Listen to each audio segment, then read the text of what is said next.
हाय, आपके साथ मैं हूँ Surabhi Sharma. India TV YouTube channel subscribe करिए, बेल आइकन दबाएं। बंगाल में दूसरे मतदान से पहले बम मिलने से हड़कंप। मुर्शिदाबाद में 10 जिंदा बम बरामद किए गए। रविवार को दक्षिण 24 परगना में 64 बम मिले थे। चुनाव आयोग ने बम मिलने पर एफआईआर दर्ज करवाई। कोलकाता में चुनाव आयोग ने की प्रेस कॉन्फ्रेंस। बंगाल में अब तक 37 करोड़ रुपए जब्त हुए। चुनाव आयोग के मुताबिक जांच के दौरान 1 करोड़ के ड्रग्स पकड़े गए, 90 लाख की शराब पकड़ी गई। ईस्ट मिदनापुर में अराजक तत्वों की शिकायत को लेकर चुनाव आयोग पहुंची टीएमसी फौरन कार्रवाई करने की मांग की। टीएमसी ने पक्षपात की जताई आशंका। कहा बीजेपी शासित राज्यों से जवानों को लाकर बंगाल में तैनात नहीं किया जाए। टीएमसी बोली शुभेंदु अधिकारी ने बदमाशों को नंदीग्राम कई इलाकों में भेजा, सीई से डायरेक्ट एक्शन लेने की मांग।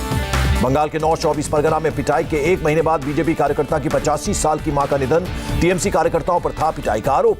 बुजुर्ग महिला की मौत पर बोले अमित शाह, बंगाल की बेटी को बेरहमी से मारा गया था। उनके परिवार का दर्द और घाव ममता को लंबे समय तक करेगा परेशान। बीजेपी अध्यक्ष जेपी नड्डा ने बुजुर्ग मां के निधन पर जताया दुख। बोले बेटे के बीजेपी कार्यकर्ता होने के कारण गंवानी पड़ी जान। केंद्रीय मंत्री देवाश्री चौधरी का टीएमसी पर निशाना। कहा टीएमसी के हाथों हुई बुजुर्ग महिला की मौत। कैलाश विजयवर्गीय बोले बंगाल के इतिहास की आखिरी चुनावी हिंसा। 2 मई के बाद खत्म होगी हिंसा की राजनीति। 85 साल की महिला की मौत पर ममता की चुप्पी। नंदीग्राम की रैली में बीजेपी नेताओं के ट्वीट पढ़ने के बाद दिया जवाब। ममता ने कहा मुझे नहीं पता बुजुर्ग महिला की कैसे हुई मौत, हम किसी की मौत का नहीं करते समर्थन। पश्चिम बंगाल के नंदीग्राम में ममता बनर्जी का रोड शो। व्हील चेयर पर सवार होकर 8 किलोमीटर तक का सफर तय किया। रोड शो के बाद ममता ने शुभेंदु अधिकारी पर बोला हमला। कहा चुनाव के बाद न घर का रहेगा न घाट का। शुभेंदु अधिकारी का ममता पर पलटवार। बोले चुनाव के बाद नंदीग्राम छोड़कर भाग जाएंगी ममता। ममता पीएम को गाली देती है। नंदीग्राम में शुभेंदु अधिकारी ने लगाया पूरा जोर। बाइक पर सवार होकर किया road show, door to door campaign किया। ममता के बीजेपी के बाहर से गुंडे बुलाने वाले आरोपों पर इंडिया टीवी से बोले शुभेंदु अधिकारी। कहा ममता सबसे बड़ी गुंडी। शुभेंदु ने ममता पर तुष्टीकरण लगाया आरोप। बोले बेगम बंगाल को मिनी पाकिस्तान बना देगी। नंदीग्राम में रोका गया शुभेंदु अधिकारी का काफिला। टीएमसी कार्यकर्ताओं पर काफिले को ब्लॉक करने का आरोप। बीजेपी सांसद लॉकेट चटर्जी ने की बोट यात्रा। अपने संसदीय क्षेत्र हुगली में बोट पर बैठकर मांगे लोगों से वोट। लॉकेट चैटर्जी ने ममता पर व्हीलचेयर पॉलिटिक्स का लगाया आरोप। कहा टीएमसी जा रही है, बौखलाहट में हमला किया गया। नंदीग्राम के रण में उतरेंगे गृह मंत्री अमित शाह। 30 मार्च को रोड शो के जरिए करेंगे शक्ति प्रदर्शन। बंगाल चुनाव के लिए बीजेपी ने एक और उम्मीदवार के नाम का किया ऐलान। गलसी से विकास विश्वास को मैदान में उतारा।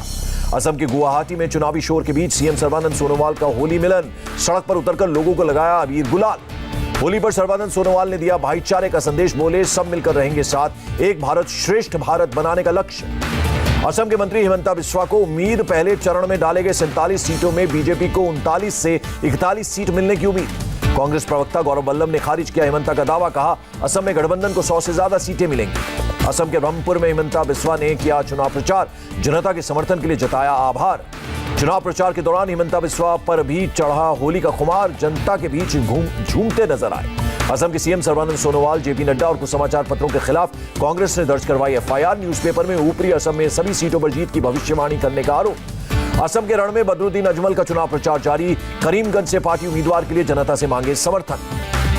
कटी लिचड़ा में भी बदरुद्दीन अजमल का चुनाव प्रचार। उम्मीदवार सुजमुद्दीन के लिए मांगे वोट।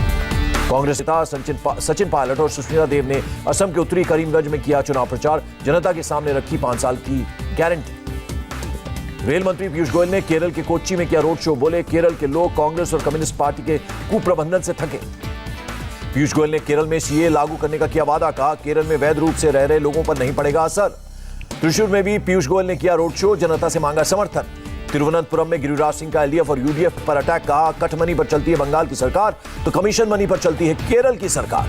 केरल हाईकोर्ट ने फूड किट्स को लेकर चुनाव आयोग के आदेश पर रोक लगाई। केरल सरकार फ्री राइस स्कीम को लेकर प्रचार नहीं करेगी। केरल हाईकोर्ट का एक और बड़ा फैसला। चुनाव आयोग से एक व्यक्ति एक वोट के नियम को सुनिश्चित करने का आदेश।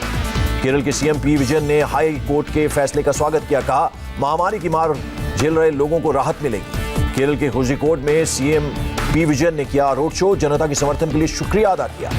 तमिलनाडु में मतदान से पहले एमके स्टालिन का प्रचार। अलग अलग जगहों पर जनता से मांगे वोट। पलनीसामी के खिलाफ डीएमके सांसद ए राजा के बयान पर बड़ा विवाद। कल तमिलनाडु में एआईएडीएमके कार्यकर्ताओं ने किया प्रदर्शन। तमिलनाडु के रामेश्वरम के रामनाथ स्वामी मंदिर में पहुंची एआईएडीएमके से निष्कासित वीके शशिकला मंदिर में की पूजा अर्चना।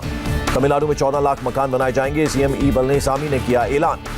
ए राजा के बयान पर चेन्नई की रैली में भावुक हुए पलनीसामी। पुलिस ने ए राजा पर दर्ज किया केस। सीएम पलनीसामी को नाजायज संतान कहने पर ए राजा ने मांगी माफी। कहा सीएम के भावुक होने से आहत हूं। और पुडुचेरी के पूर्व सीएम वी नारायणसामी ने किया door to door campaign. Ariyankuppam से उम्मीदवार जया मूर्ति के लिए मांगा vote. Hi, I am Surabhi Sharma. खबरों से अपडेट रहने के लिए India TV YouTube channel subscribe करिए, साथ में बेल आइकन जरूर दबाएं। जुड़े रहें इंडिया टीवी के साथ।